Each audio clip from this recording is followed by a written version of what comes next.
Well.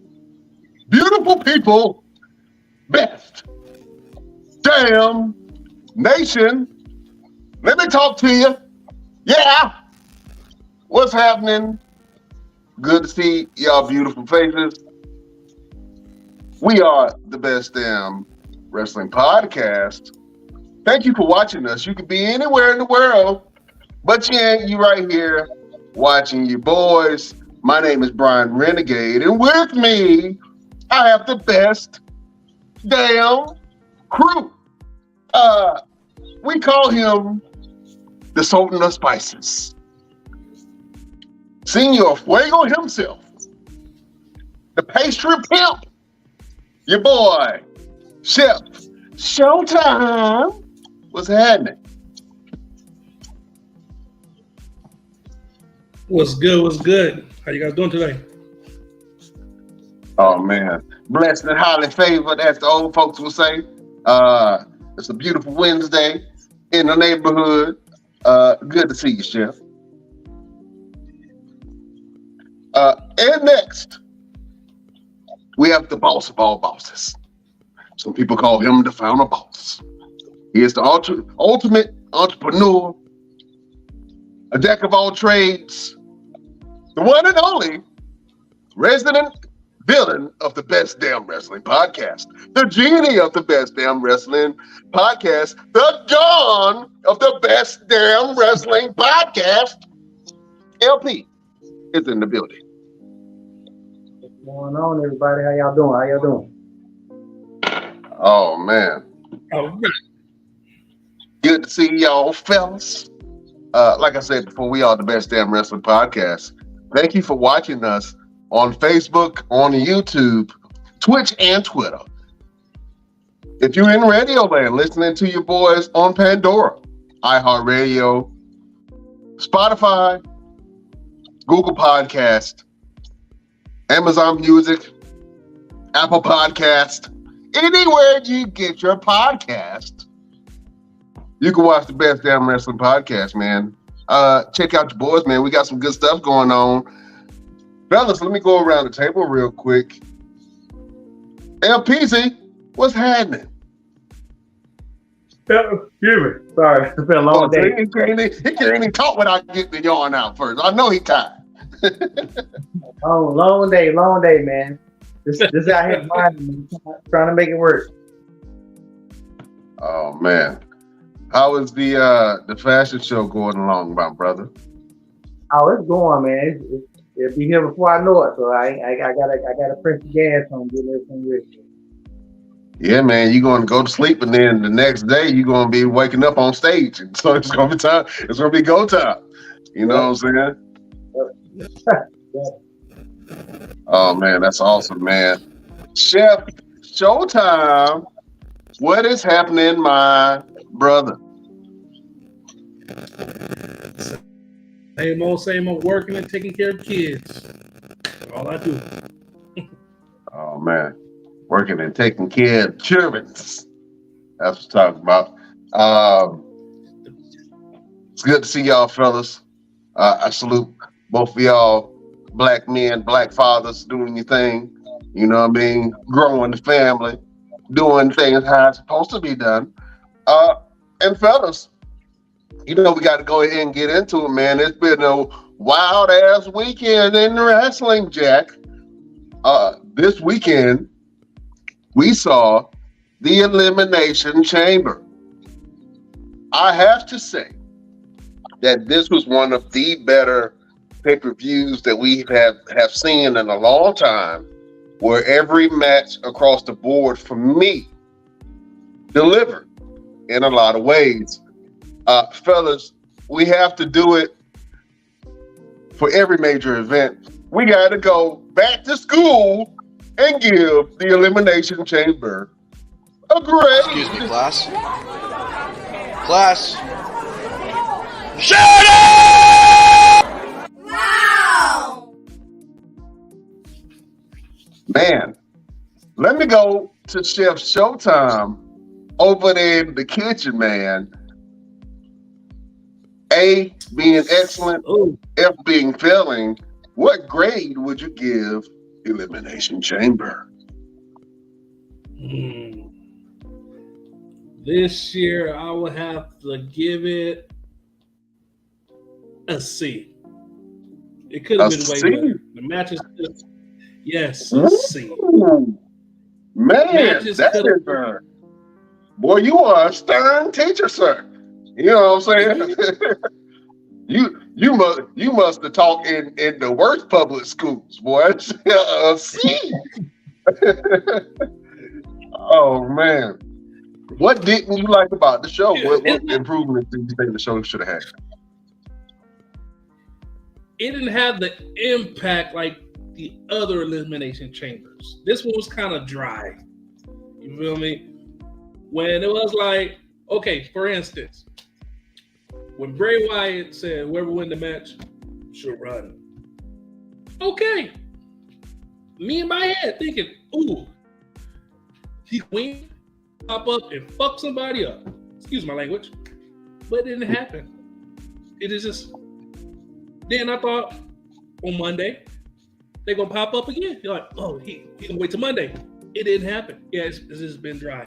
The writers need to be fired, like LPB said. Fire them. Hire some new. Oh man, that's a little stern, man. Let me go over to the PE teacher. Let me see what PE teacher gonna give the show, man. LPC, man. What did you think about Elimination Chamber? What grade would you give the show? To be honest, I'm with Jeff. I'm gonna give it a C plus. I would give it a plus. And the only reason why I say that because everything was pretty much predictable. The women Money in the Bank, you knew Oscar was gonna win. There was no question. I never thought Carmella was gonna win by no chance. But Carmella was not gonna go to WrestleMania. I was a little scared there for a second. I ain't gonna lie. It was a little piece of me that was like, man, I hope Carmella don't win this thing, man, because I kind of felt she was gonna sneak it out. But go ahead. Oscar was the only one that made money. I mean, that makes sense money wise or business wise. The men Money in the Bank, I kind of felt like Austin Theory was gonna win. Now Logan Paul, that surprised me. I don't think nobody saw that coming. From what I understand, they wanted Logan Paul with John Cena, but Logan ain't ready for John Cena or something like John Cena said Logan wasn't ready for him or something like that. That's what I heard. I don't know if that's true or not. I haven't read anything about it. So basically, John Cena didn't want to wrestle Logan Paul. So that's why they put him Logan Paul with Seth. The main event was good. I really think the Sammy versus Roman match was great. I don't think they could have did it any better. I can't get a pay-per-view though, because much like Chef said, as always, nothing was really resolved. But my biggest thing was WWE once again crapping on the fans. Like, there's no way Roman and Cody is gonna have that energy. I don't care what nobody said. People been saying I've been crazy when I say it in wrestling group. There's no way Cody and Roman is gonna put on that match like Sammy and Roman did. It's no freaking way. Well, I'm gonna tell you my grade, and then we're gonna go ahead and get into it and break down Elimination Chamber match by match, man. I would lean into a different direction, fellas. Man, I got to give Elimination Chamber a A. I thought that was one of the better Elimination Chamber matches. Every card was good. I didn't see a lot of botches. It was a lot of ebb and flow to the match. There was some interesting matchups and hot spots within both the men's and the women's Elimination Chamber match. Bobby versus Brock was a really good match. I'm not even mad at the ending. I know a lot of people online were mad at the Bobby versus Brock ending. And we're gonna get into it and talk about that, but I wasn't mad at the ending because you got to have something that sets up for WrestleMania. And if they're going Brock and Bobby for WrestleMania and some type of a stipulation match, like a cage match or something like that, that's going to be interesting. But I thought Brock versus Bobby was pretty good. The Judgment Day versus Edge and Beth was a sleeper match. That match was good. It was great storytelling, man. I thought that match had really good storytelling. And then the United States Championship Men's Elimination Chamber match was really good. I really liked the matchups in there. I liked how you had, two powerhouses in Bronson Reed and Damian Priest, and then you had the smaller, faster wrestlers and Seth and Johnny Gargano, and then Montez Ford put on a show, and then ultimately Austin Theory kind of rolled out with the win band. But I thought that was a great match also. So I gotta, I'm a little biased on this. I think that the Elimination Chamber was probably one of the better Elimination Chamber matches that I remember seeing. The matches itself for the men and women's, and then the overall event, I got to give it an A. I don't really see I don't have a lot of critiques on it, and I think the thing that kind of takes it over the rim for me was the Roman versus Sami Zayn match, man. I'm gonna go ahead and jump into that one. Fellas, what did you think about Roman versus Sami? I'm gonna go LP. Just like I said before, it was a good match. That's one of the best matches Roman has had. I would say against anybody since he's been the tribal chief. It was several times when I was like, ooh, like I literally several times I thought they was about to give it to Sami. Like when I watch wrestling now, most of the time I can tell when something about to happen. I've been watching wrestling too long. And I don't get engulfed in the bullcrap. But like, there was a couple of times I really thought they was gonna give it to Sami.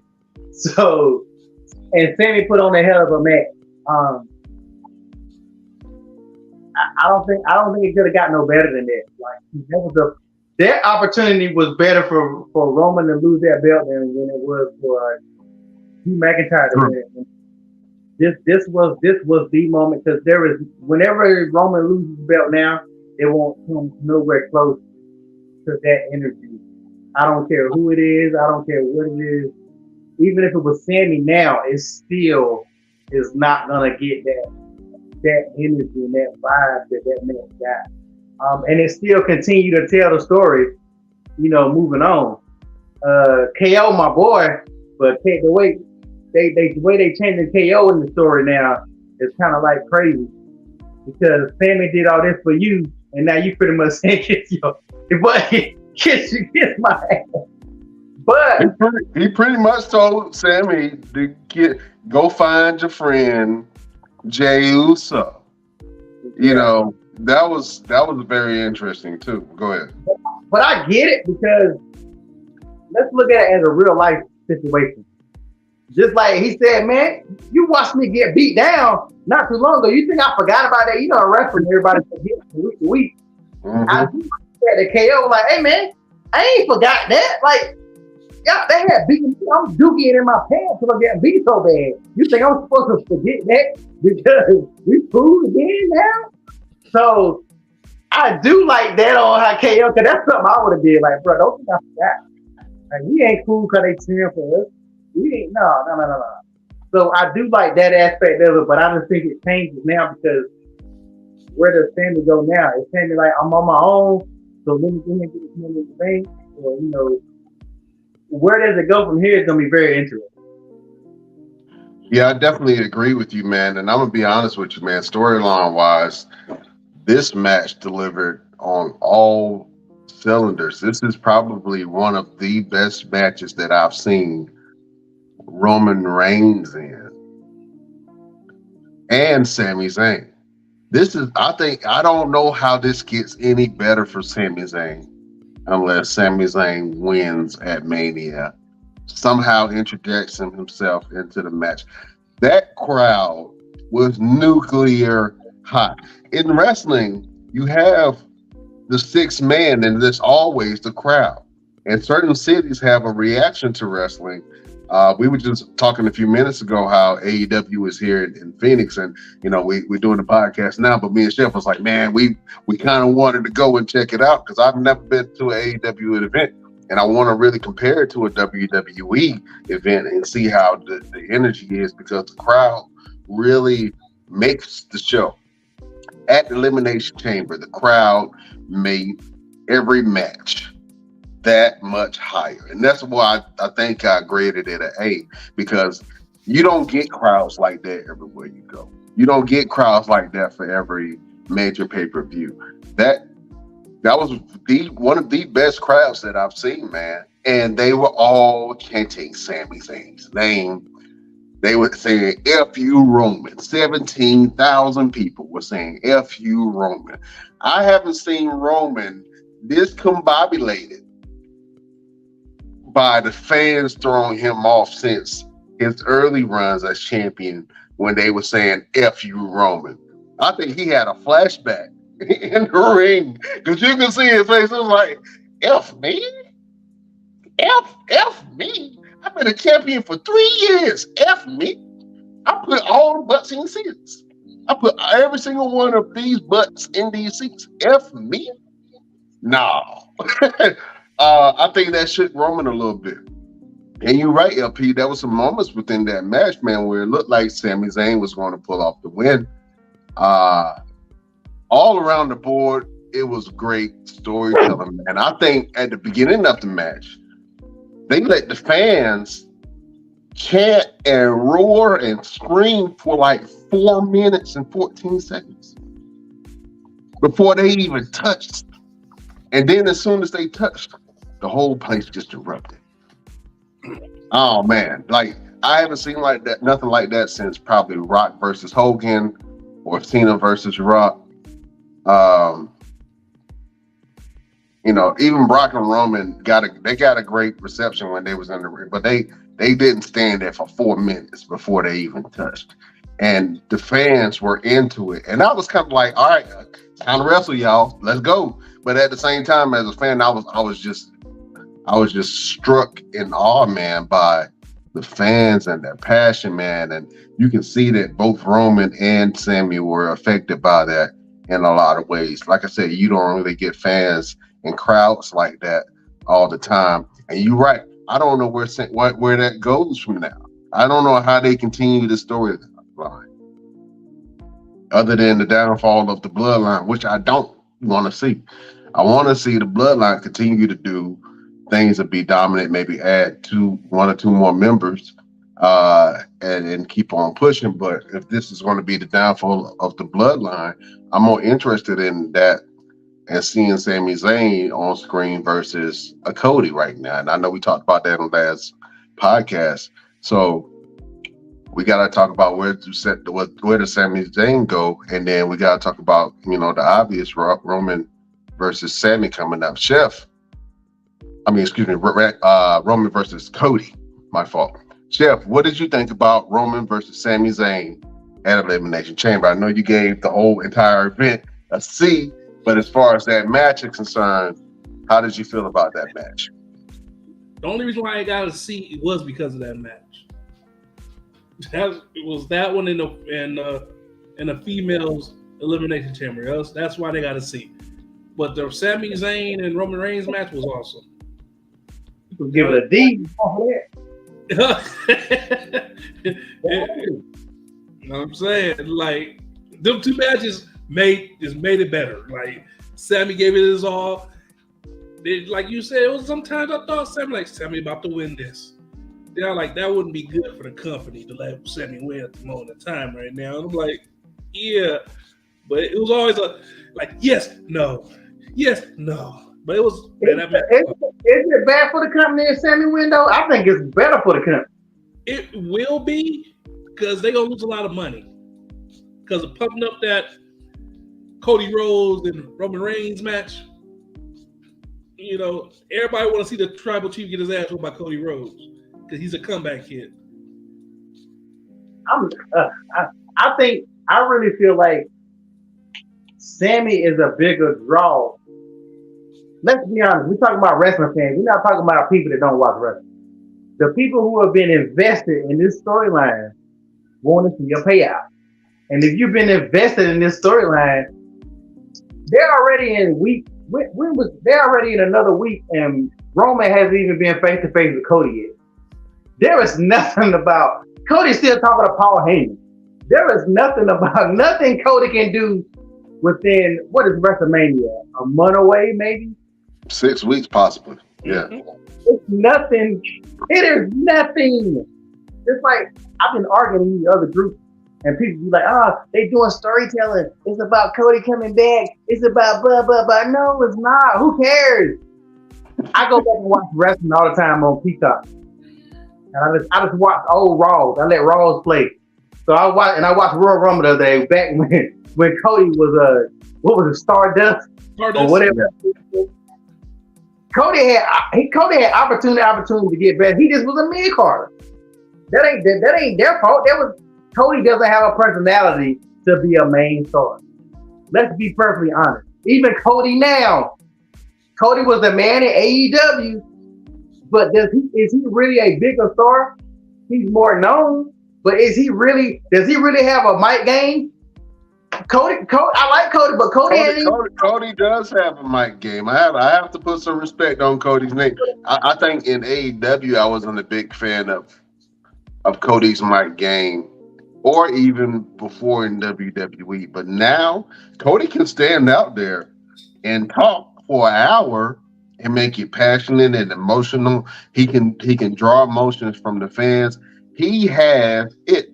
He can work, and we talked about it before. If this is a business and you're picking the representative or the face of your business, I'm going with somebody who can represent the business, bring in new fans, go on different media outlets, look good in the suit, and can wrestle and be believable. Cody is that guy, and I hate to say it, but I don't. If after Roman, if it's not Sammy, if it's not Cody, if it's not Drew, if it's not Brock, if it's not Bobby, if it's not Gunther, Austin Theory, or Seth freaking Rollins, then I mean, you got. Go ahead, Chef. Go ahead. I said Bray Wyatt. I'm fighting for Bray. Bray Wyatt could be, but I think that this story, I'm going to be honest with you, this whole Uncle Howdy thing is bringing down Bray Wyatt's star. Yeah. Am I tripping? I said it before. And then somebody talking about Bobby Lashley about to bring back the Hurt Business so he can fight Uncle Howdy and Bray. He don't need nobody to fight Bo Dallas. Uncle Howdy, I'm not even afraid of Uncle Howdy. I would try his ass. Uncle Howdy is not threatening him at all.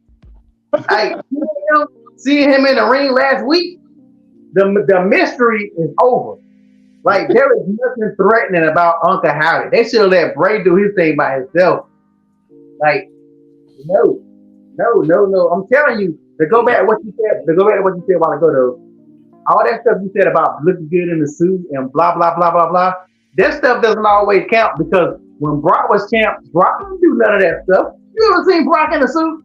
Brock was a different type of animal, because Brock. I'm talking about what we saying. But like, let's not act like Sammy. Sammy would be a different kind of champ. Sammy is more of who you go for because he's an underdog champ. Sammy is the one that we want. That he's a fan favorite. He don't like to give it to who the fans want. The fans want him. Cody's Cody got a suit on, blah blah blah, whatever. Cody's born. I'm sorry, I don't want to be the one that busting the bubbles, but Cody Rhodes, he ain't funny. Sammy is funny. Cody ain't funny. And Cody does a good promo if he using his daddy, if he using his family stuff. Tell me I'm wrong. If you take out him bringing up his dad for the if I got his brother and so who knows? If you take that part out of Cody, Man, you know what? I hate to admit that you're right. It's in a lot of senses. And I mean, when I see Cody on TV, I'm happy. I like his interest. I think all the fans love his interest, man. And then, I listen to Cody, and I like Cody. But you're right. It's hard for me to really get emotionally invested into Cody Rhodes, even though he puts on great matches, even though he has really good storytelling now because he has some writers and everybody's always making it personal about his daddy, man, and that's the thing that he wants to be able to stand out from his father and his brother and making a legacy for himself, and he's done that. I think that him starting AEW and showing that he can do things on a high level just like his daddy did, I thought that's impressive. He really helped a lot of other wrestlers that otherwise would not be wrestling right now if it wasn't for him starting AEW.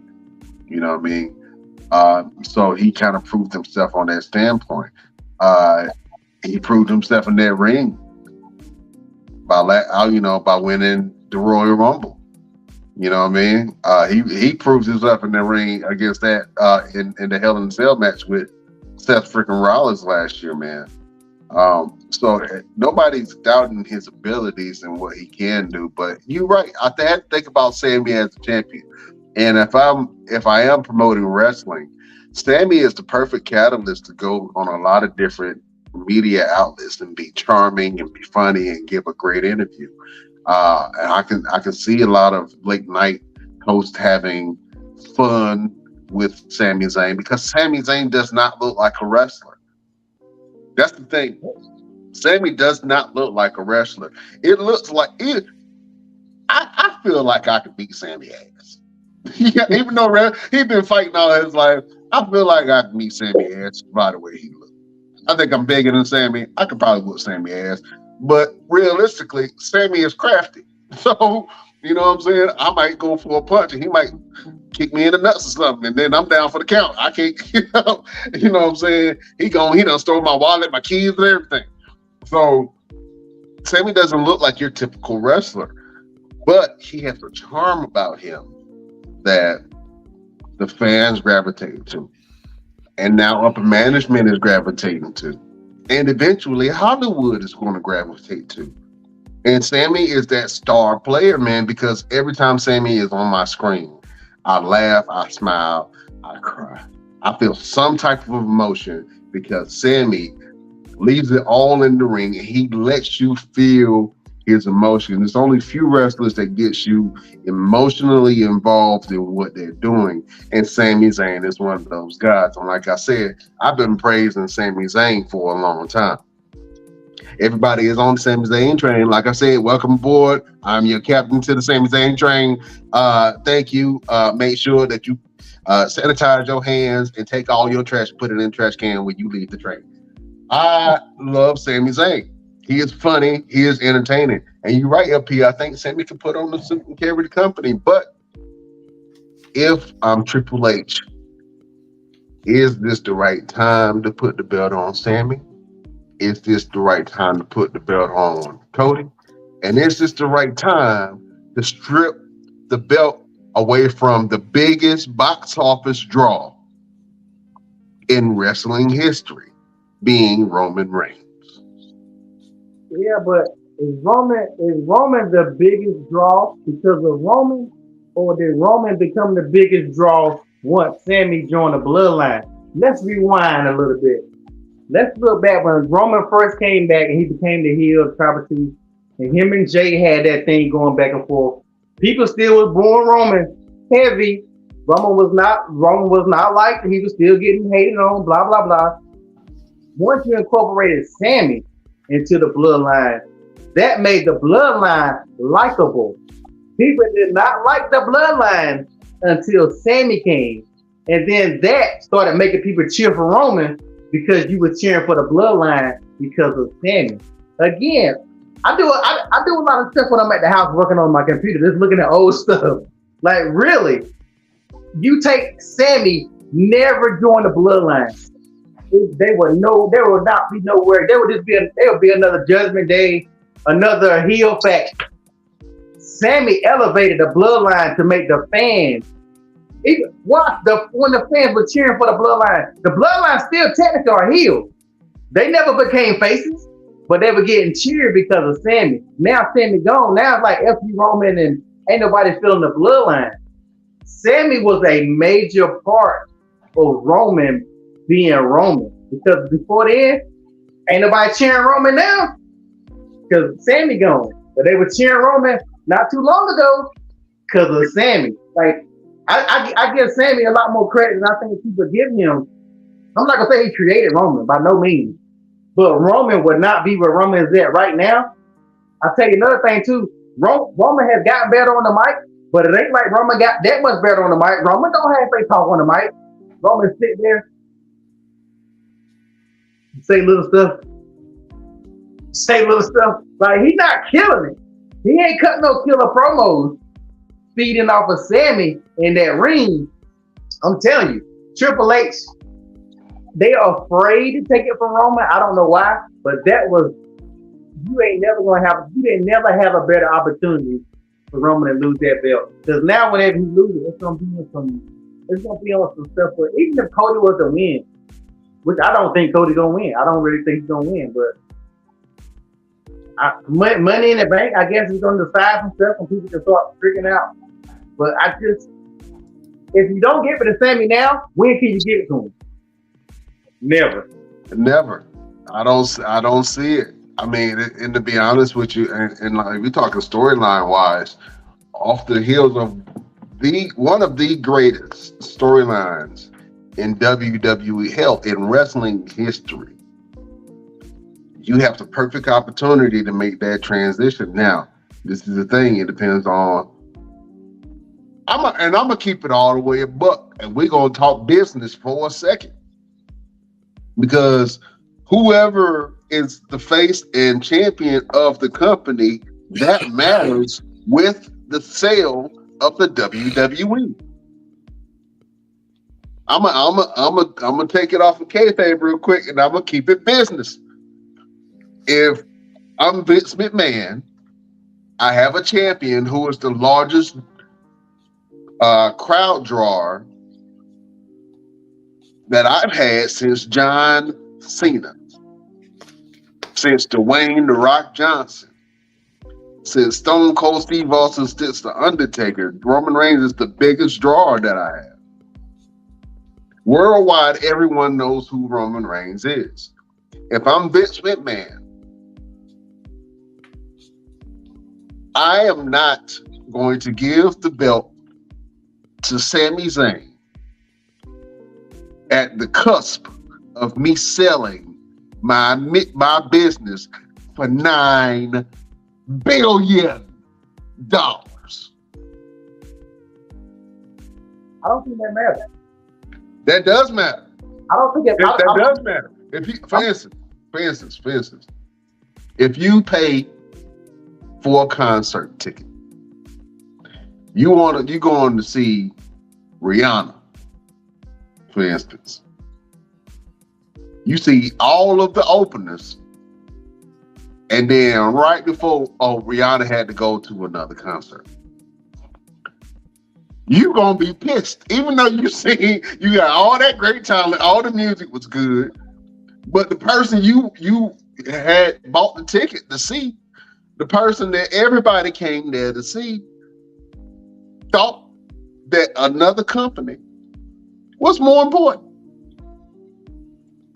I get it. I mean, I get you. I definitely get your point, but I think it boils down to who buys it. Let's say, because I think people don't forget. I still think Saudi Arabia is buying it. I'm sorry, we don't talk about it. Ain't nobody talking about it. But if Saudi buys it and they start making these women dress differently and we don't talk about Bruno. We're not talking about the elephant in the room. Saudi Arabia still at the precipice of buying this. Also, I think Disney is still interested in buying the WWE.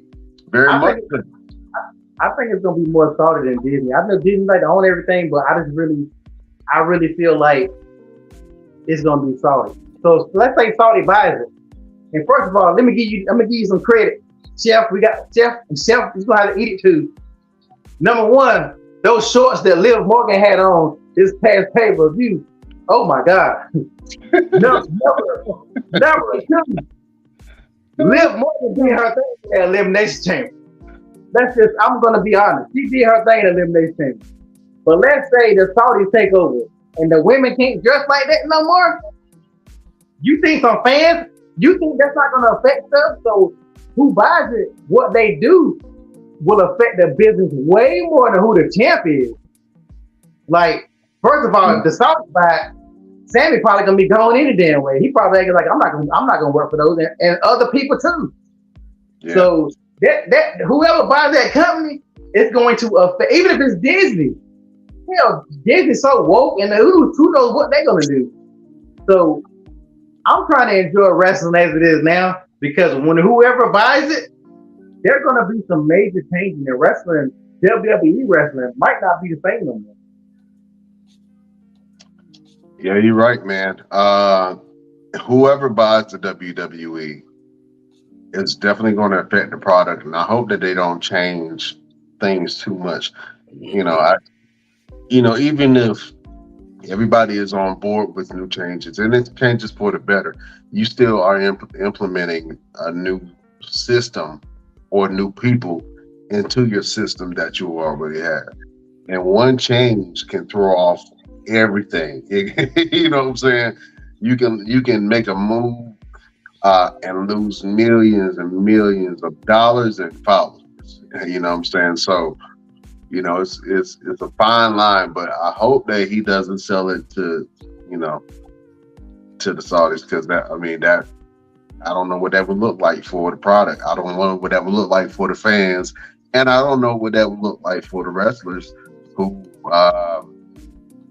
quite frankly, you're right. It's going to look different for the women. It's going to look different for a lot of people, depending on whoever the buyer is. So, like I said, your champion, whoever you have at the forefront of the company, does matter. It absolutely does matter. You know what I'm saying? Because if all of a sudden you got Otis and he won the championship, now you rocking with Otis. Now so you got to see, all right, well, is he champion material? Can I build a company off of this guy?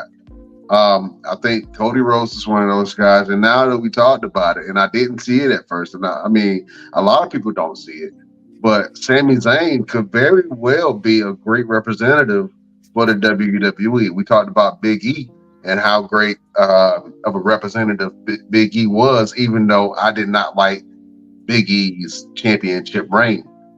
I like what he stood for. I like the outlets that he was going to. I like the things that he was saying about WWE and building up the product. But I was not a big fan of his run. I got to be honest with you.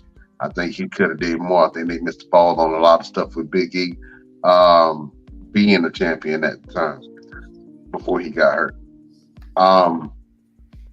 But the Roman versus Sammy was very emotional. It was one of the best storylines that I've seen. And like we said, man, if you're going to pass the belt off, that crowd in Montreal, that was the best way to do it. Just like, in Cardiff for Drew McIntyre at that Clash at the Castle when he fought Roman, that was a great opportunity to pass it off because those fans were so hot, man. And I don't know if Sammy will ever get another pop like that. They owed it to Montreal. They could have did that, and they never would have brought up the screwdriver again. I think this kind of. The screwdriver is still there because that's something famous to happen. But I think this story will. Moving on, I think this story and the story of Montreal as a venue and as a crowd and as a wrestling hub, I think the story and the narrative will start to change a little bit, and I think that WWE will have a lot more events in Montreal because, like I said, you don't get a lot of crowds like that, and that crowd was hot for every single match. Let's go into Bobby versus Brock real quick. I want to see what you guys thought about the Bobby versus Brock match. Let me go Chef Showtime. How did you feel about the Bobby versus Brock match? And did you like the ending that they gave you, or do you feel like they missed or dropped the ball on that? I feel they dropped the ball on that match. I mean, they should have made it more hard hitting because it's two giants they compared each other to. Bobby Lashley, Brock Lesnar, the Almighty versus the Beast. It should have been a brutal match. The ending was horrible. You feel me? That was just dumb. Like, low blow. Do you want to beat him up? Come on now. I don't like stuff like that. It makes wrestling boring. When Brock started to fade, he could not break out of the Hurt Lock. I was like, something's about to happen. I just felt it. I was like, something's about to happen. It's about to be some bullshit, and it's going to be a continuance. And that's what happened. But like I said, I wasn't mad at it because, Bobby again asserted his dominance over Brock Lesnar.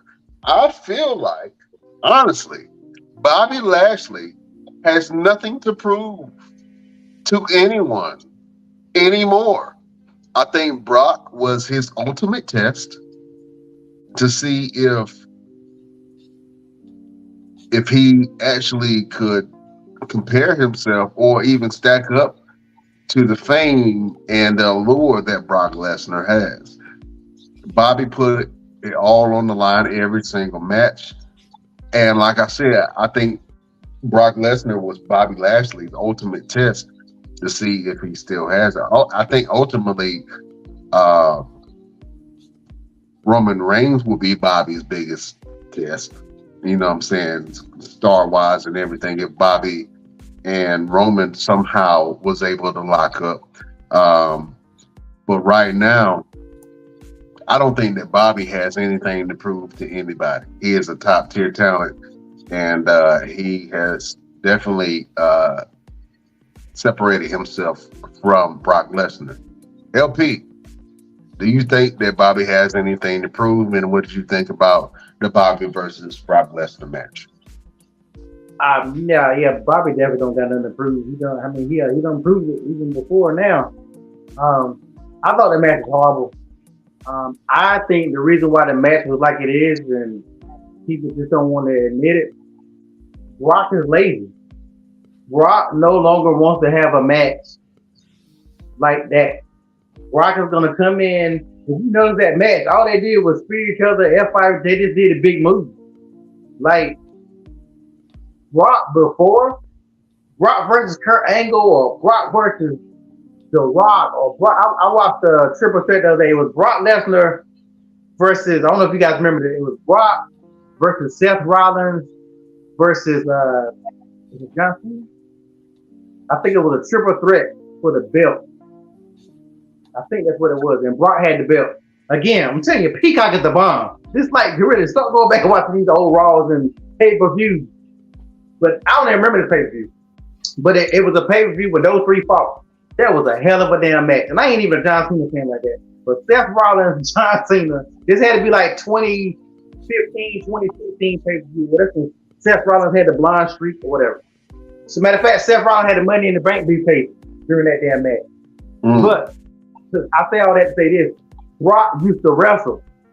Like Brock is barely even throwing fists. Brock is going to get in there and jump for his moves. And I don't even think he has cardio anymore. I don't think Brock can go 10 minutes.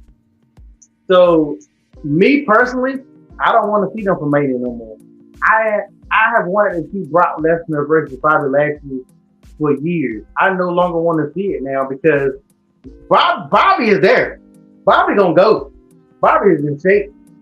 Brock is not. If Brock is not gonna be Brock, I don't want to see it no more. And I think they're gonna have Brock and mixed in with Bray Wyatt as well as community of Bobby. I don't know, a triple threat or maybe Brock and Bobby gonna team up. They'll fight the Wyatt Six. I'm like, now that would be more interesting if they made them two team up and fight the Wyatt Six. I didn't see something got a pop for WrestleMania. Bray Wyatt versus Bobby Lashley for WrestleMania. I don't care about that. That's not something that's gonna get me excited. Because to be honest, Bray Wyatt hasn't been looking that great in the ring either. So I think there's a lot of things that people got to start looking at. Like Bray hasn't had a good match since he's been back. Can he still go? Because he hasn't. I just really think Brock is not going to put it all. No matter what Brock is going to be bare minimum. Give me my money, and I'll see you guys later. Yeah, Brock is very bare bones, bare minimum.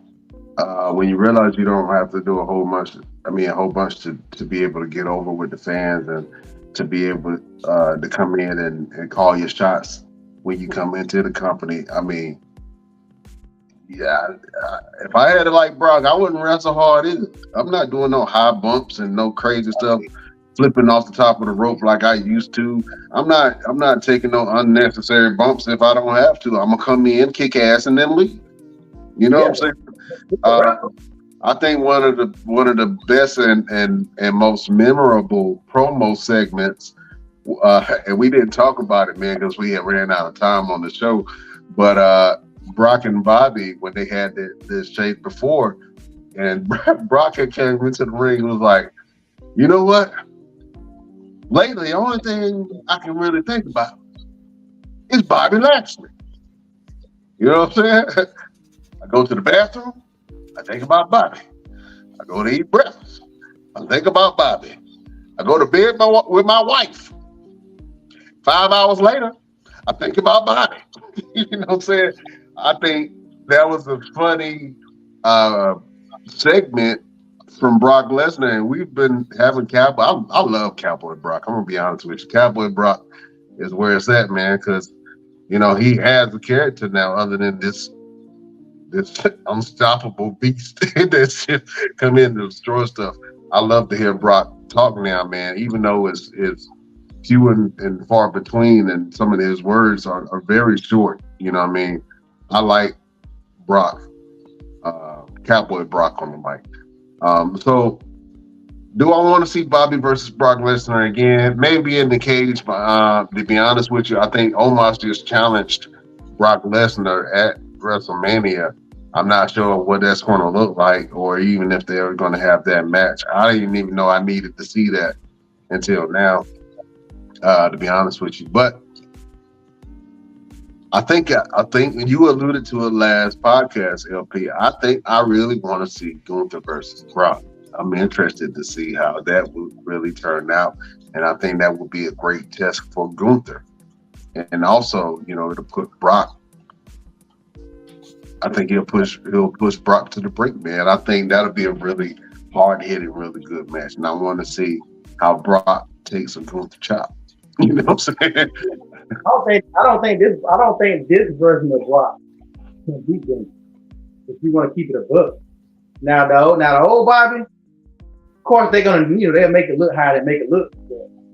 This version of Bobby, this version of Brock, yeah. And that's another thing we haven't really been talking about. We talk about Roman all the time. They ain't got no challenges for Gunther. Gunther ran out. Who the hell? Madcap Moss? Who was it? Madcap Moss? It was Madcap Moss. Yeah, yeah. I didn't watch that match. He knew damn well he won't about to lose that belt.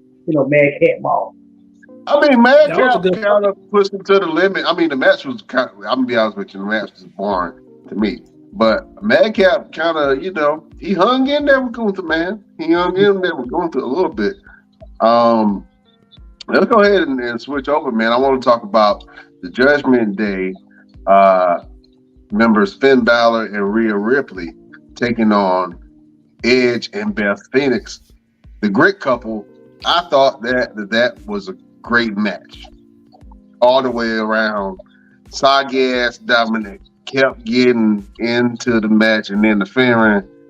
I was cussing at the TV, telling him to sit his soggy ass down and why the ref ain't kick him out. a long time ago. I thought that both Beth and Edge looked great in the match. Beth looked stronger than ever. She could hang with Rhea. They were going back and forth.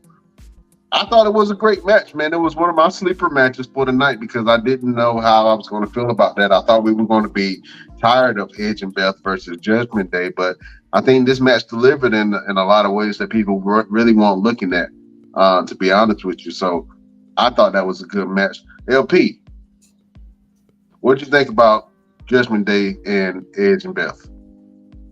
I thought it was a good match. I wish they would have did it earlier when people were fully invested, and I kind of think people are getting a little tired of it now. Like, I'm tired of Edge and Judgment Day. Like, I was glad that Edge had a title shot this past week, but I knew how it was going to end.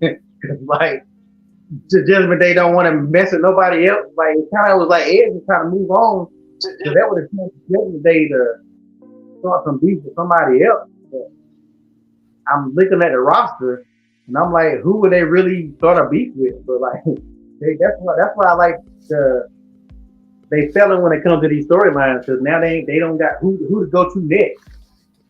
Finn Balor talking about it just getting started. Dude, it's been started. We over. Please stop. Like, I don't want to see him.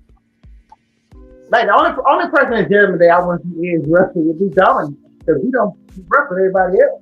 Wrestle Dominic in a cage. Like, that would get everybody invested. But they're not running. He don't want none of that, man. He don't want none of that because Prison Dom in the game, he's gonna make Edge drop the soap and do some things to him. It's just the way it is. Prison Dom don't play. Prison Dom is scary. He got a razor blade under his tongue. You know, I don't know. If I'm Edge, I'm gonna stay clear away from that convict, Prison Dom. But you're right though. He done beat everybody in Judgment Day except for Dom. I think he had that one match with Dominic, which was horrible. But this is a different type of Dominic, I guess so. Man, we'll see. You know what they're going to end up doing? What's that? It's going to be Dominic and Finn Balor versus Edge and Rey Mysterio. Rey Mysterio is going to finally fight Dominic, and it's going to start this Friday. He ain't got no choice. And that's going to be, they building that for WrestleMania. Either he going to fight Dom by himself, or it's going to be a tag team for WrestleMania. I mean, if Ray is going to retire, I mean, I guess that's the way that you can pass the torch off. But like I said, I don't care who it is. If it's my last match and I'm a wrestler, I'm not losing to nobody. Chef, what did you think about the Judgment Day versus Edge and Beth?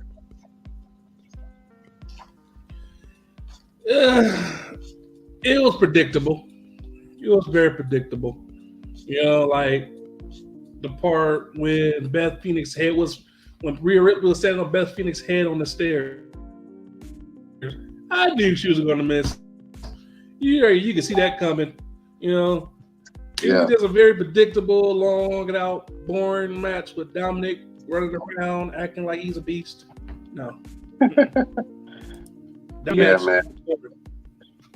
I mean, I liked the match. I thought the match was pretty decent, man, for a mixed tag team match. I think there was some really good spots in there. Both Rhea and Beth did power bombs to their male counterparts in the ring. I thought that was great. You know, a great spot that they did together. I always love seeing Beth Phoenix. But to be honest with you, this is the first time that Beth Phoenix has faced anybody of her caliber. Anybody the size of Rhea Ripley. If you guys remember, when Beth Phoenix was wrestling, everybody looked like Carmella. Everybody looked like Liv Morgan without the skill. They all were like Barbie doll model type chicks. And Beth Phoenix was in there destroying everyone. Beth Phoenix was the second coming to China in a lot of ways. Who was that big black chick that was back then? Wasn't Beth Phoenix? She wrestled a couple matches, then she was gone. How big and how black? Are we talking about? She was big and black. She was big and black. Awesome Kong? Was Was she ever in WWE? Yeah, she was. Yeah. She got pregnant. She got pregnant or something, and then they stopped. I saw a story or something about it. Awesome Kong, she came in. I think I saw her like for like 2 shows, and then after that, I didn't see her anymore. And the next time she had popped up was like on like Impact, and then I saw her on the Netflix show Glow, and she played Welfare Queen on the show Glow. If you go back on Netflix and watch, it's all a show about all women's wrestling back in the 80s. And she played this character called Welfare Queen. And then after that, she, went back to some of her former characters and wrestled a little bit. But Awesome Kong, they dropped the ball on Awesome Kong, man. They could have really did some things with her, man. Because after me seeing her on Glow, I'm like, man, she was so much more dynamic than what they gave her. But back in those days, they didn't really give women a lot of opportunities to shine and show their personality and who they were. They were more interested in the puppies. You know what I'm saying? Yeah, she got pregnant and they got rid of her because of that. That's messed up too. But either way, they do not shine a great light on big women. I hate that WWE doesn't do that. I look at Doudrop, and even though Piper Niven went back to her original name, which is Piper Niven, I think that she really should have just embraced the whole Doudrop character like she did before, instead of trying to change it to a heel character, because she had babyface vibes, and it was a small period of time where Doudrop got pushed to the top of the card, and she had a championship match. The fans were behind her. The little girls were getting them behind her. They were buying her merchandise. She had shirts. She looked like she the only one that really had some merch that was like doing something other than Becky Lynch. And, you know what I'm saying? And Bianca. And then they kind of dropped the ball on that and turned her to this heel character. And now they were slowly transitioning her over to the Piper Niven character that she is now, but they still had the Doudrop name on it. And I think they missed the ball on the whole Doudrop character, because she could have been a Nia Jax in a lot of ways. You know what I'm saying? When Nia got the belt and she represented for the big girls all over the world. You know what I'm saying? So they haven't been too favorable on big girl wrestling. That's why they've never really pushed a Tamina Snuka. You know what I'm saying? To be honest with you, they've never. And Tamina's been pretty. She came in, she was pretty and all that. She was managing the Usos. She could wrestle. She came from a family, a dynasty. They never put the belt on Tamina, other than the tag team belts. And I want a lot. She was smaller too when she first got there. Yeah, she was smaller. She was a lot smaller. Yes, she was, man. So, while we speak about that, let me go over to the Elimination Chamber women's match, man. We had Asuka, Carmella, Liv Morgan, Natalya, Nikki Cross, and Raquel Rodriguez, man. That was a hell of a match the women put on. I thought that was great. And like we spoke about it before, the last two contenders in that match were Carmella and Asuka. And I kind of knew that Asuka was going to pull it off, but Carmella kind of scared me a little bit. She had one or two little seconds when she hit that super kick on Asuka. I was like, please say it ain't over. Please say it ain't over. I cannot deal with Carmella versus Bianca Belair at WrestleMania. I will not. That is a snooze match. Everybody loses. You know what I'm saying? But man, Asuka pulled out that win. Steph, what did you think about Asuka winning an Elimination Chamber match? And now we have Asuka versus Bianca Belair. Are you excited to see that? And who you got your money on? Hold on. I knew Asuka was going to win this one, because when she went back to the very first Asuka, the old Asuka, yeah, her inner little self came out. I knew she was going to win that. Like, when I see Carmella doing her little sneakies, her little stuff she always do, slide out the ring, hide, I knew she ain't going to win this one, because that whole match was hard hitting. Like, Miss Rodriguez putting her girl to the cage, the door. That was awesome. You had never seen a female do no stuff like that before. It was, yeah. I would have wanted some more other people in it instead of certain people, but it had to be what it is. But it was an awesome match. Yeah, man. LP, what did you think about the women's elimination chamber match? I thought it was good. Yeah, I agree with Jeff. If you look at everybody in there, Carmella's at the bottom of the list. Like, she didn't do nothing the whole match. Like, come on, I know you're supposed to be a TV character, but you still got to do something. Like, she didn't do nothing the whole match. And she was the last. Was she the last person? And I think she was the last person that came out. So, I mean, even Nikki Cross, as much as I hate Nikki Cross, at least Nikki Cross was jumping off the top of cages and, you know, doing stuff. So that's why I didn't never have any doubt in my mind that it was going to be Asuka. Because you really got to imagine Bianca versus any one of these females at WrestleMania. This was a pay-per-view of a lower caliber. It could have been any one of them. But WrestleMania, and I really think Asuka would give her the best match. I don't think Asuka can build a story up. I will say Carmella would have built the story up a little better because she's a good heel character like that. But she's not on that level. Carmella is not on that level as a champ. I don't think Carmella would have built the story up because everybody know her whole little thing. She run and hide. Like when she regular matches outside with Corey Graves out there, she'll run behind Corey. That's not gonna build a matchup for me. That's gonna make me like, I don't want to watch this. You know, it's not worth watching. I think that well, in this match, fellas, all of these women were former champions except for Raquel. But Raquel was the NXT Women's Champion for a long period. Actually, she had a nice little reign before she came over the main roster. But all of these women were former champions, and to see all of them in this match, I mean, I thought that was great. Obviously, Asuka was the best choice to be able to have a WrestleMania main event match with Bianca Belair at WrestleMania. But to be honest with you, I would have loved to see Raquel and Bianca because I know they would have put on a banger. They would have really put on a banger. I mean, but they're two baby faces, so you know somebody would have had to turn heel, and I think Raquel could have turned heel, but Raquel is on babyface lane right now. You know what I mean? So Asuka had a heel turn. Obviously, for story-wise, you want to see a babyface versus a bad guy, and the bad guy being Asuka. I want to see Asuka hit Bianca with the mist. I want to see Asuka hit some heavy strikes. I don't want no friendly competition.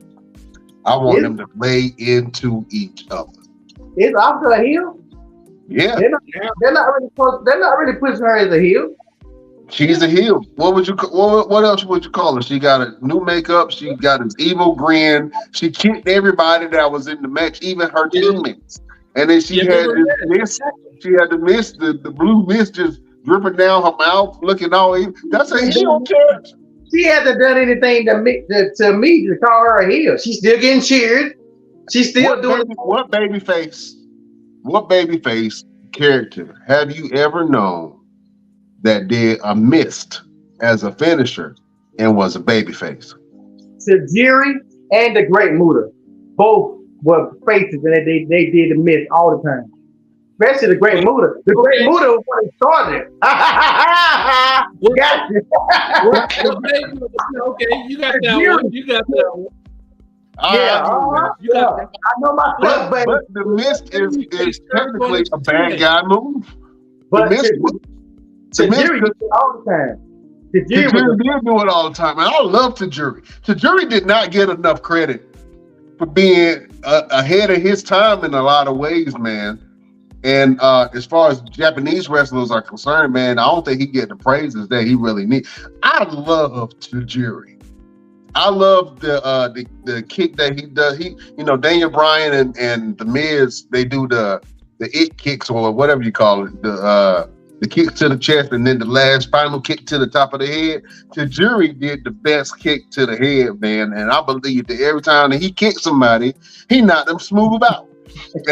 He was a great wrestler, man, and even though he was of smaller stature, he put on some really great matches that I remember to this day, man. So wrestlers of other nationalities really don't get the credit that they deserve, and I think that a character like a Great Muta and a Tajiri kind of paved the way for Asuka to do what she's kind of doing now in her strong style, and being the next Japanese kind of legend.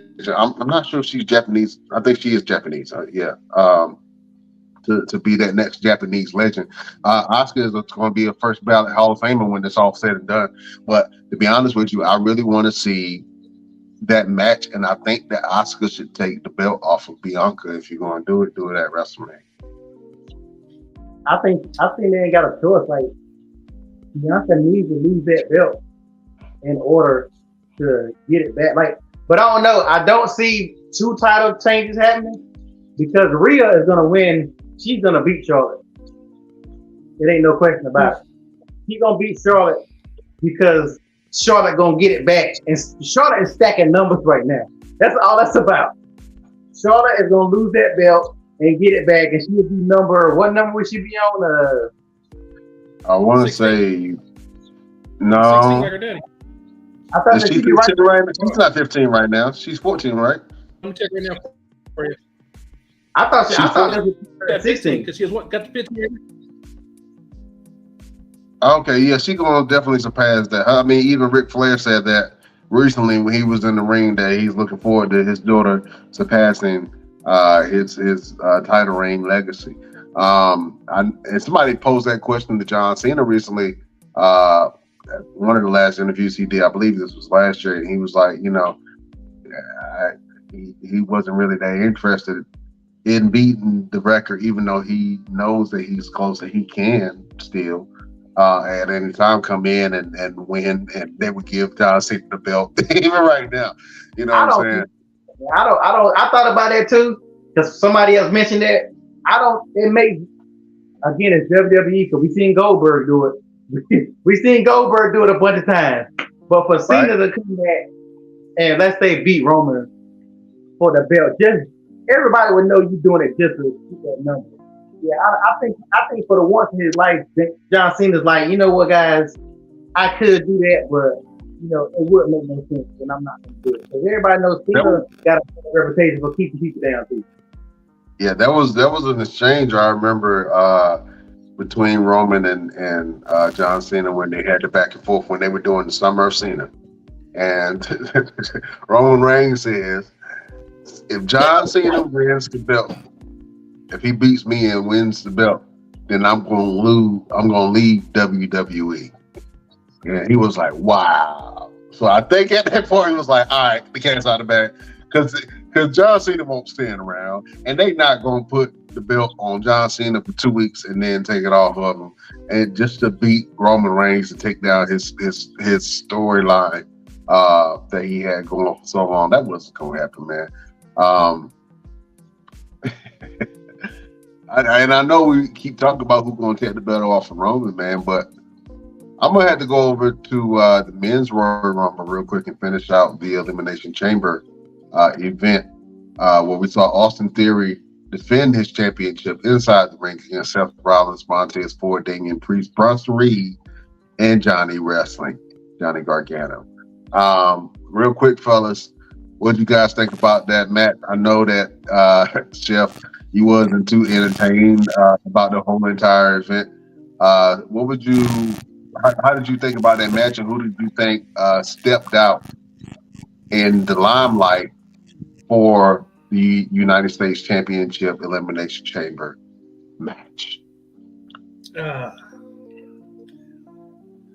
seen Montez stepping out. He stepped out a little bit. He showed his skill, but my whole thing, I wanted Seth Rollins to win that belt. But you already know it had to be some goofy stuff to make it where he wouldn't win, like the Logan Paul. Like that ruined the match for me. Like, yeah. Just to give some reference to that match, at the very end of the Elimination Chamber match, when most people have been eliminated, you had Austin Theory, Seth Rollins, and Montez Ford at the end of that match. Montez Ford put on an awesome performance. He even climbed to the top of the ring, did the Spider-Man pose at the very top, and then dropped belly flop onto everyone. It was a great spot. I thought that was really interesting. Montez Ford put on a hell of a performance. Then at the end of the match, he had an interaction with Austin Theory, got thrown through the ropes. Seth Rollins came out of nowhere, stomped his head on the hard platform, and they had to pretty much drag and peel Montez Ford's body off the canvas and help him out. The cage door was open. Obviously, they left time for your boy Logan Paul to come into the ring, interfere.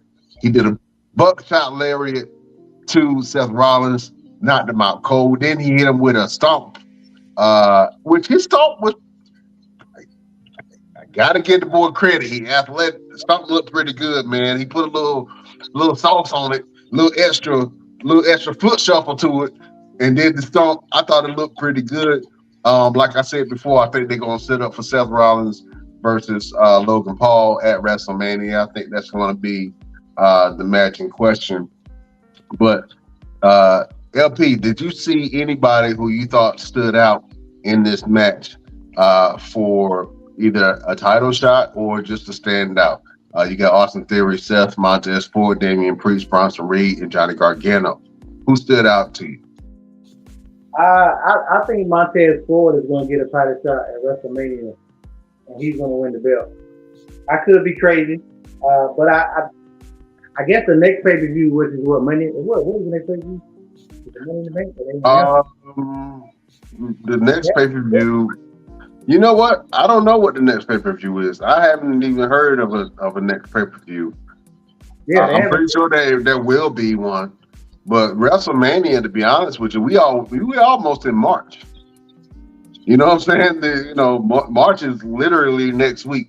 So unless there's another event that's happening in between then, I think it's just right now, it's just 6 weeks to Mania, man. And what do they do? They don't typically skip a month though, right? I don't remember. They really don't. They usually do like a Backlash or what is a Roadblock or some little show that they kind of throw in the middle.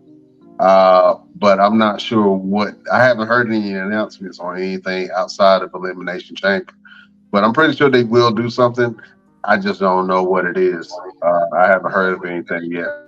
They're gonna have to announce it. They're gonna have to announce it Friday or Monday. But either way, I kind of feel like because if Montez doesn't fight for the belt, he won't be in WrestleMania. Street Profits, I doubt the Street Profits are fighting anybody for Mania, which they should. I mean, Jay and them need to be wrestling somebody at WrestleMania.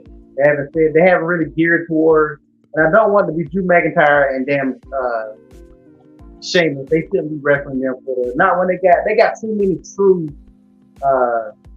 tag teams. It's looking like it might be your boy KO and Sami Zayn. I don't think it's gonna be there because why? Like, because I mean the whole angle of trying to bring down the bloodline. So first it was about bringing down Roman. Now it's about bringing down the bloodline. So if you can bring down the bloodline, then you can get the Roman. I think that's what kind of angle that they're going at. But right now, it's looking like they're leaning more towards KO and Sami Zayn because where does Sami go? Do you just cut off Sami Zayn's legs right before WrestleMania and he's one of your biggest baby faces? That's what I'm saying. This is up in the air, man, where you know when we're really trying to see which true direction that they're going to go with it, man. That's why I think the next pay-per-view could be Money in the Bank, even though they ain't announced it. If you're gonna do a pay-per-view before Mania, it got to be Money in the Bank. That way you can all the other matches ain't gonna matter, but that Money in the Bank is gonna matter. You got to do Money in the Bank before Mania, and they haven't done it. So, I mean, I guess you don't got to, but traditionally they do Money in the Bank before Mania, except for a couple of times they did a Money in the Bank match during Mania. I think I would want to do that. Yeah, I think that's how you get Sammy back in the picture for the for the belt. But I definitely think Montez Ford is the only one that stood out because I'm not a big fan of Johnny Wrestling, but he did do a little something. Austin Theory definitely needs to lose the belt. He's the same person he's different. Like, I don't know. I just think I'm not impressed by him. I don't know. I really like the weight differentials within the match. And I think when you had a smaller wrestler like Johnny Gargano in the match, they were able to do certain moves and certain things. For instance, when Bronson Reed had Seth Rollins in one arm, and then he had Johnny Gargano in the other arm, and he did a Uranagi and picked up Johnny Gargano with one arm and threw him into Seth Rollins. That was interesting. I've never seen that before. I thought that was a dope spot. You can only do that with a smaller wrestler like a Johnny Gargano. So I think a lot of the size differentials where a lot of the wrestlers were a lot smaller, skinnier, they had a lot of speed and momentum. And then you had the two big guys, but Damian Priest is freakishly fast. Damian Priest was in there knocking people out. He was knocking teeth out. Bronson Reed obviously was the biggest guy in the match, but I think, like I said, I liked all of those differentials of speed and power because it made the match really interesting to watch. All in all, I thought it was great. Fellas, let's go ahead, and I know we gotta end the show quick soon, but let's go over to WWE Goes Hollywood, man. We saw some vignettes, some very interesting Hollywood vignettes where WWE does movie remakes and clips in a way to advertise the event. One of my favorite ones that I saw was Seth Rollins as Joaquin Phoenix's Joker character. I thought that was absolutely brilliant the way they did it. Seth Rollins, he painted his face, he put on the suit, he was dancing down the steps just like Joaquin Phoenix's Joker character. I thought it was really good. Becky came in like Batman, but I guess she was the man. She put on the deep voice, I am Batman. Horrible. Yeah. So she grabbed Seth Rollins. She was like, "What was all that up there?" He was like, "Oh, I'm just expressing myself." What's with the face paint? It's exfoliating. What's with the deep voice? You know what I'm saying? I thought that was really great. Back and forth interaction, man. I would love to see more of these advertising vignettes about WWE going to Hollywood. But that kind of made a little wish of mine come true, where I got to see Seth Rollins play the Joker, and he did a great job to the point that I think he could actually do a full movie as a Joker character. Am I wrong? You telling me if anybody had a breakout performance and they went to Hollywood and they played a character and they would be perfect for them? If Seth Rollins played the Joker, I think it would get over. I really think it would get over. I'm sorry. I just think that. You know what I mean? I think he'd been better. Did you enjoy some of these vignettes that you saw WWE going to Hollywood? What y'all think about the Seth Rollins playing the Joker bit? Let me go over to Chef Showtime. Yeah, he did that real good though. That shit made me laugh when I watched it because Becky, that deep voice, like I'm going to the man cave. Yeah, it was funny. It was real funny. It was good. But I think if he did it like a super villain, he'd be more good for a Riddler. He'd be a Riddler type. I don't know, man. He did pretty damn good as the Joker, brother. I'm gonna be honest with you. That was a top-notch performance, and that was just a little clip. He looked like the Joker, acted like the Joker, and I really thought he was gonna take out Batman after he got finished dancing. So I think Seth there kind of got it. But I thought that was really cool. LPZ, what did you think about Seth Rollins, man, in the little skit?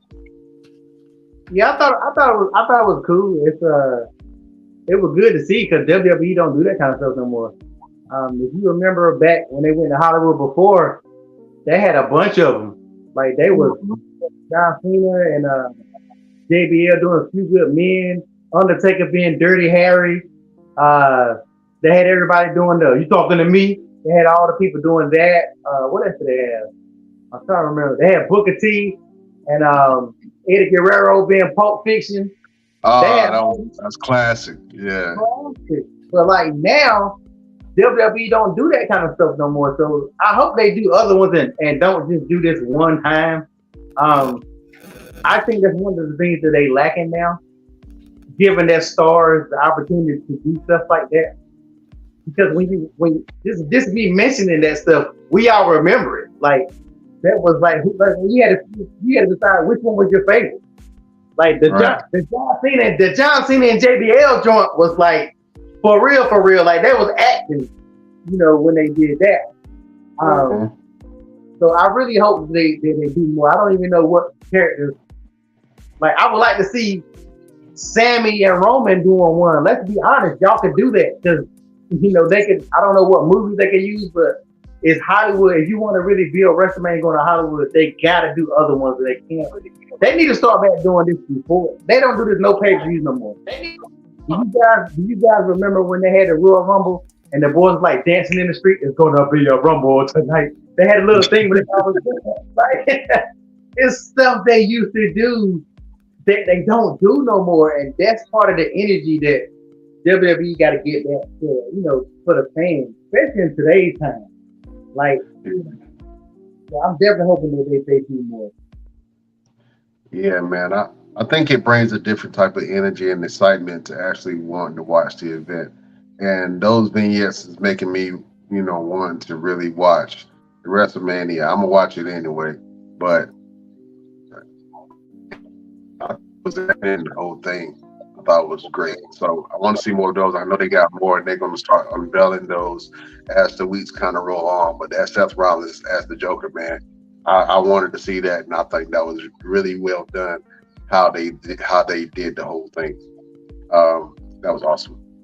Also, fellas, this weekend was a pretty big weekend for the one and only Dwayne "The Rock" Johnson. We saw the opening season to the XFL. If you guys remember what the XFL was, it was an alternative football league started by Vince McMahon in the early 2000s. The XFL had a lot of cutting edge things, like a lot of different camera angles and putting cameras, miking up different players and the coaches.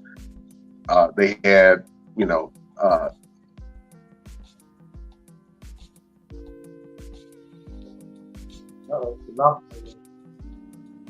He's buzzing.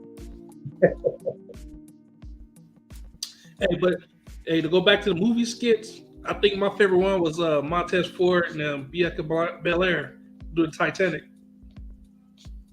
They did it already? Sorry, I don't know what happened. Oh man, I got this jitterbug phone, man. I gotta get rid of it. But anyway, with the XFL, man, it was a great opening. I saw a couple of the teams play. The games looked interesting. The crowd was into it. They haven't had capacity crowds at some of these stadiums yet, but I think that they're definitely on the way. I'm excited to see more of the XFL. I know you guys aren't big football fans, man, but I think that Dwayne "The Rock" Johnson might have something on his hands. I'm excited to see more from the XFL. Fellas, have you heard any news about it? Let me go, Chef, man. What do you think about the XFL? Do you think it's going to be great alternative football to the NFL? Yeah, I think it's going to be great football. You know what I mean? And it gives some of the little men that couldn't make the pros or arena leagues a chance to spread their wings and fly. You feel me?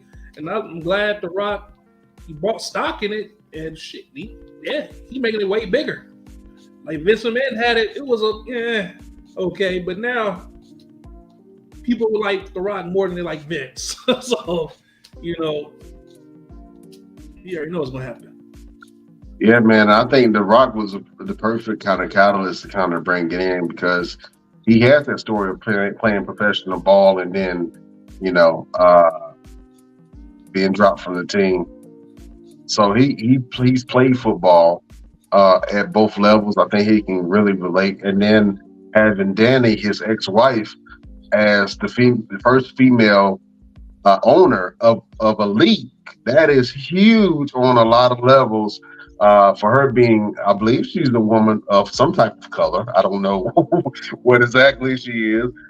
She got a little bronze in her skin. So, but I mean, I think that was huge for a woman, period, to be a owner of a whole football league. I think that's really game changing and history making. And I think that the XFL can be poised to be a great alternative to the NFL if they do it right, if they do things right. I'm just hoping that they do. Fellas, let me read some of these comments, man. Have a comment from YouTube, Slim Majors. They should do Miz as Maverick into. I think that's a great idea. LP, what do you think about that? You think the Miz could pull off Maverick in Top Gun? Yeah, I mean, I think the Miz is one of the guys I can see him doing almost anything. But I think that could be cool if they use the Miz like that. How they would, what scene, or they probably have to they'll do the old Top Gun. Don't do the new Top Gun. Do a scene from the old Top Gun. I think they could do that. I haven't even seen the new Top Gun yet. What do you say, Steph? They did it already. What? The Miz as Maverick. Where? It's the promo for WrestleMania. Oh, really? Okay. Yeah. It's kind of cool. I was watching it right now. All right. Man, we're gonna have to. They got a couple. They have the Miz as and his wife as for Maverick. They have Bianca Belair and her husband Montez Ford doing the Titanic, and they got Rhea Ripley doing one of them, and she's like a hospital patient. I forgot which one it is, but it's it's kind of tough. Oh, okay. I might look them up. I didn't know any of them was out, but the one. Yeah. Well, look, fans, as they pop up and WWE shares them, we're going to share them all to our platforms because I want to see more of those. I think that's really, really interesting, man. I think that's going to be kind of dope. I'm going to do something a little bit different. LP, I hope I got you for a few seconds, man, because I want you to do a tough talk real quick for me.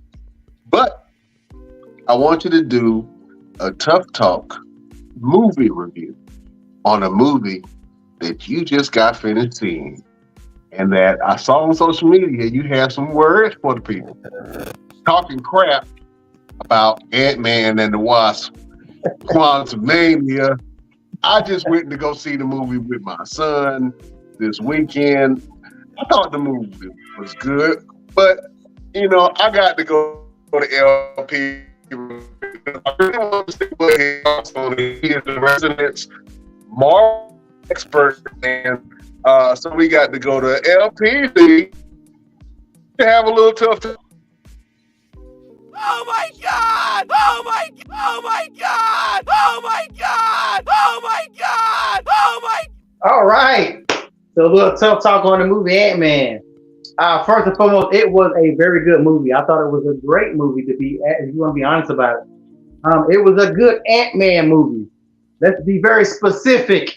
It is an Ant-Man movie. It is not freaking Endgame. It is not Infinity War. It is not Avengers. It is a damn Ant-Man movie about a man who can control ants. If you really want to break it down, right? It was good. Everybody want to act like damn Kang was supposed to be Thanos in the first damn movie that Kang showed up in. Thanos wasn't even Thanos when he first showed up. Thanos was sitting in the chair his first 3 appearances. So why does everybody think that Kang was supposed to kill every damn body when he first started? It's called world building. Marvel is building worlds. They are taking their time. The main Kang, this might not be the main Kang. He got like 1,000 different, they got a whole stadium full of Kangs. So you don't even know which one the main king is gonna be on Loki, but who knows? But the people that's complaining about it, talking about, oh my god, this movie wasn't all that great. It wasn't. You thought you were going to go see Civil War? You was watching Ant-Man. It's Ant-Man 3. First of all, who the hell would have thought we would have an Ant-Man 3 at this given time? Ant-Man 1? Maybe. Ant-Man 2? Okay. Ant-Man freaking 3?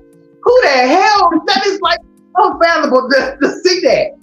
And the people that act like that are supposed to be, I don't know what people expected it. Like, I saw people saying it had too much comedy in it. It's Ant-Man! Ant-Man, Guardians of the Galaxy. They always got comedy in it. What did y'all, I don't understand what people are wanting to expect from these movies now. Being on TikTok driving me crazy because of stuff that people say it is the best. It is the number one out of the 3. Oh, Kang got beat by ants.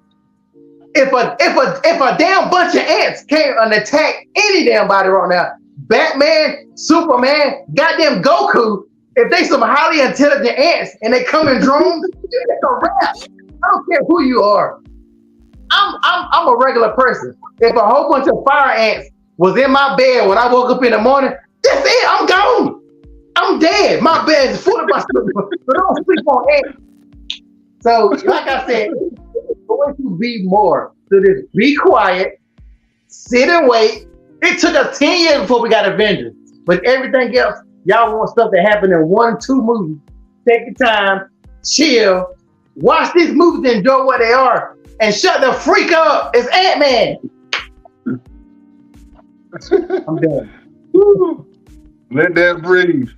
Let that breathe. I had to do a tough talk Marvel review, man, because I saw the movie. I thought it was really good. It had some really great spots. They were really building a whole new universe, a micro universe that was very interesting. And I'm a big science buff, so this is a lot of stuff that kind of is this, but this also had me thinking about how time is viewed, right? And other worlds within our world. You know what I'm saying? When I dropped a piece of popcorn on the floor and I was about to eat it, and then I thought about Ant-Man, and I'm like, man, it's a whole civilization on this damn piece of popcorn. I don't know if I want this in my body. You know what I'm saying? It really got me thinking. I liked it. I think Jonathan Majors did an amazing job as King.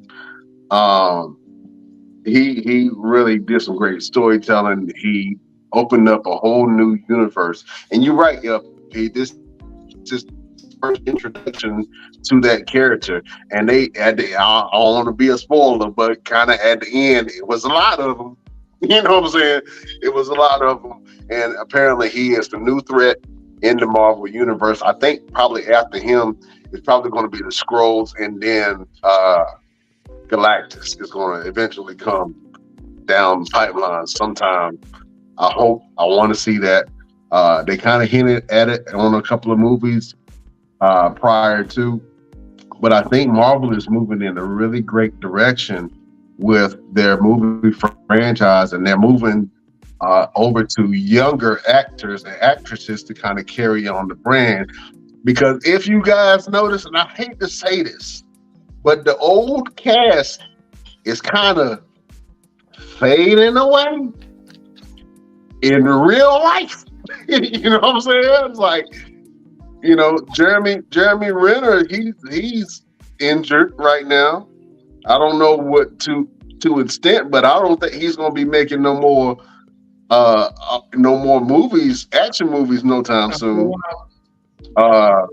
Chadwick Boseman is no longer with us. I don't see. I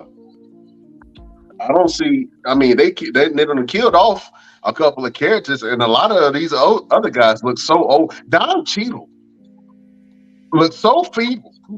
I'm thinking. I remember when I was first introduced to Don Cheadle in Colors. You know what I'm saying? I remember that Don Cheadle. This Don Cheadle looked like if you blow on him wrong, he gonna fall. You know what I'm saying?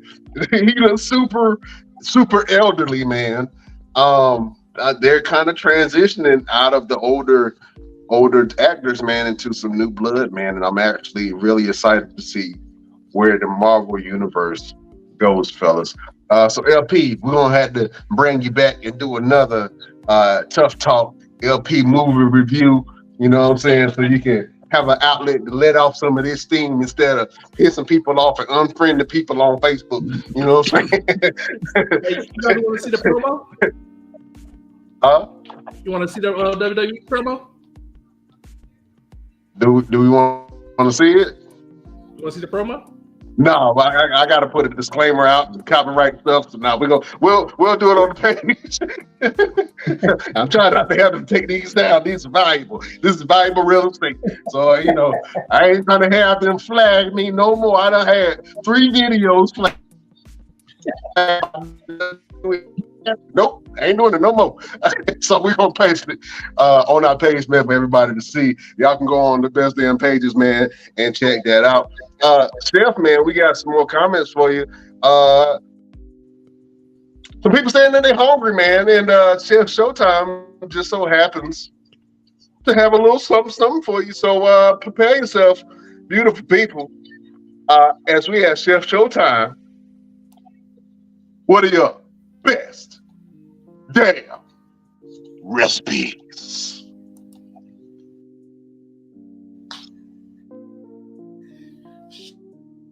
Shit, but it is fire. I mean, if you want to eat it just for a chicken salad sandwich or just eat it in a lettuce wrap, it is delicious.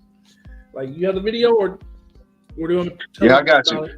Beautiful people, this is your boy Chef Showtime, chefing it up and making some chicken salad for y'all.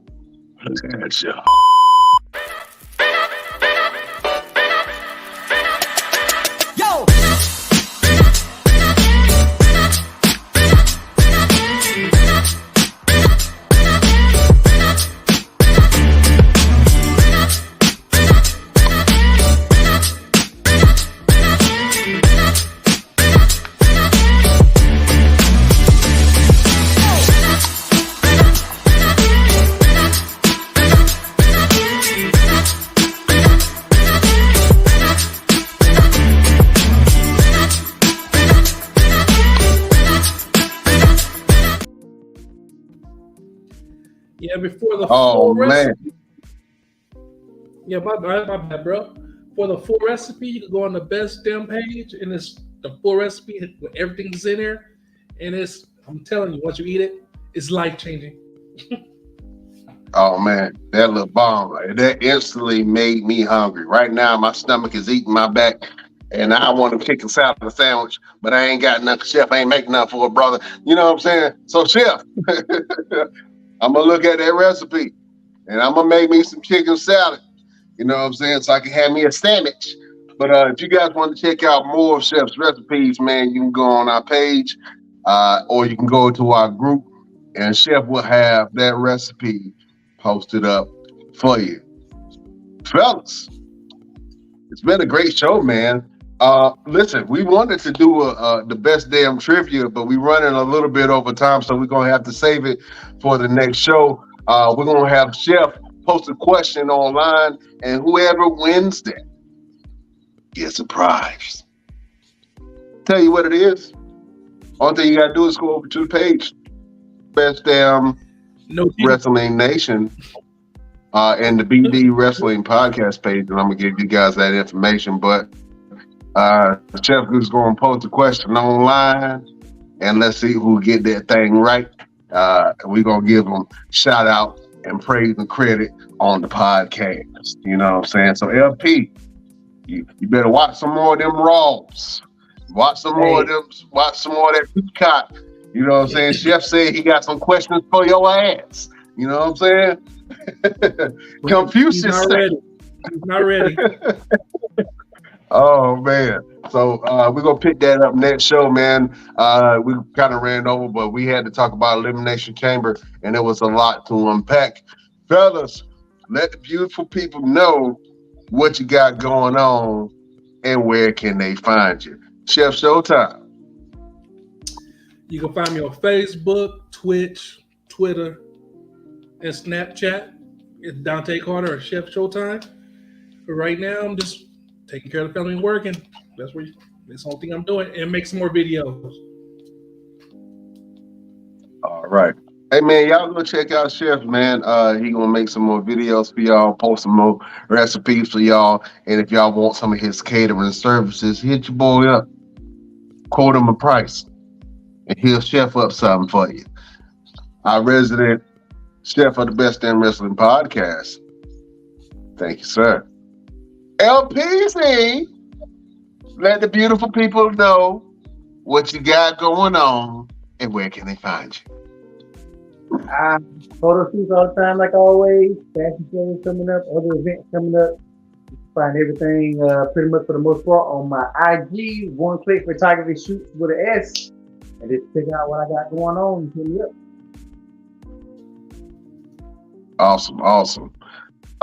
My name is Brian Renegade. You can follow me on all platforms at Brian Renegade. I got a lot going on myself, man. I got my hands full, man. I'm juggling a lot right now. But one of the main things that I'm focusing on is continuing to grow and support a good cause, Blue Hearts for Autism, which is a charity that we support. And so we have some great content coming out for there. We're taking donations to be able to help other families who have children with autism, provide services, resources, and some great things for them.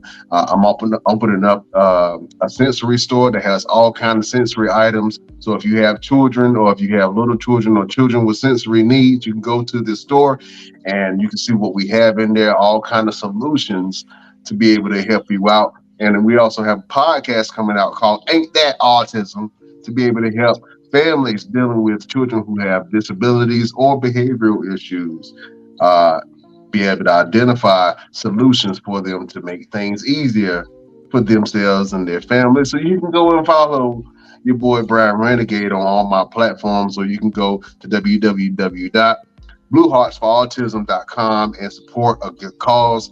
We have all kind of paraphernalia up there. We have fresh coffee that you can get and support a good cause and support people's helping people's. And if you want to follow the show, you can go to our Instagram at The Best Damn Wrestling Podcast. You can go to our Facebook group at The Best Damn Wrestling Nation. You can go to our Facebook page at The BD Wrestling Podcast. You can go to our Twitter at Best Damn Crew. You can go to our Twitch at The Best Damn Wrestling Podcast. And you can follow us on TikTok at The Best Damn Wrestling Podcast. And if you want to support the show, well, you can just go over onto our Patreon, www.patreon.com/The Best Damn Wrestling Podcast. For as low as $5, five times, you can support the show, man. We got all kinds of stuff. We got cups, hoodies, shirts, and all kind of goodies for your pleasure. So go over down to our Patreon, www.patreon.com/The Best Damn Wrestling Podcast, and support your boys. Fellas, it's been a great show as always. I'm gonna go around the board. You know I love leaving positivity and good vibes in this thing. I guess this is my little way to be able to spread some cheer to the beautiful people. Let the people know what the final word of the day. Chef, do you have a word for the beautiful people? Let me think. Oh, okay. I got one. Don't follow your dreams, chase them. All right. You got to explain that one. It's don't follow your dreams. Chase them. All right. Like, you know, when people follow, they move slowly. chase them down, chase your dreams down. Don't wait for nobody to help you. Do it yourself. Don't once you say, well, you're like, oh, I'm gonna follow my dreams. I'm just going. That's when people working slowly with you. You feel me? If you chase down your dream, you're gonna get to your dream and surpass it soon, fast, in a hurry. That's how I feel. All right. I dig it. I'm with you. We here now. We here. You know what I'm saying? I'm with it. Oh man. Good word from Chef. Showtime. Don't follow your dreams. Chase after them. Run after it. Go get it. Put some action to your word. What they call your feet back in the country? Pat and Charlie. Put Pat and Charlie to the pavement and go get what you want. Ain't that how it happen, LP? That's how it happen most of the time, ain't it? Yeah, that's how it happens. Yep. Yeah. I dig that. LPZ, you got to lead people with a final word. What you got? It doesn't matter how many times you fall down, it matters how many times you get back up. I know that's right. Man, you can fall down, and if you can look up, you can get up. You know what I'm saying? It's okay to fall down. It's okay to trip. It's okay to, do some stupid stuff on the way down. Just don't stay down there. The people that stay down there, they don't want you to lift them up. They want you to come down there with them. And don't do that. Surround yourself around people that when they get knocked up, they get right back up, because that teaches you resilience, and you actually get to see resilient people. And you can learn a lot from resilient people, because they never have everything that they want, but they always have everything that they need, because they make sure that they get it and they protect it. So if you get knocked down, it's okay. Get your ass back up. That's all that matters. You know what I'm saying? That's all that matters. That's a good one there, Peasy. I like that one. Oh man. Word for the day for the beautiful people. I guess I got to go ahead and tell you. I got a shirt on that's pretty fitting. I like this shirt. Got it from Target. Y'all can go get you one if you want to. It's Bruno on the shirt. They did Bruno wrong as hell in that movie. You know what I'm saying? In that movie, it showed that people gonna talk about you. They gonna talk down on you. Sometimes it might be your own people. Might be your own people, might be your own family. That's not to say that Bruno was not talented. Bruno was very talented. Bruno was probably the most talented in the whole entire family. Bruno was misunderstood. Bruno had to hide who he really was. And at the end of the movie, Bruno was not the problem. The problem was what everybody else thought about Bruno. They never took the time to go to talk to Bruno himself and ask Bruno how he felt. They make songs about Bruno and everything. Told everybody, we don't talk about Bruno. No. Everybody in the town blamed Bruno for their problems. When the real person that they needed to be looking at was the person in the mirror. Because the only thing that Bruno did was tell the truth. Some people don't like people that tell the truth. When you do people and people are not ready to hear that truth, man, you are the biggest enemy villain in history.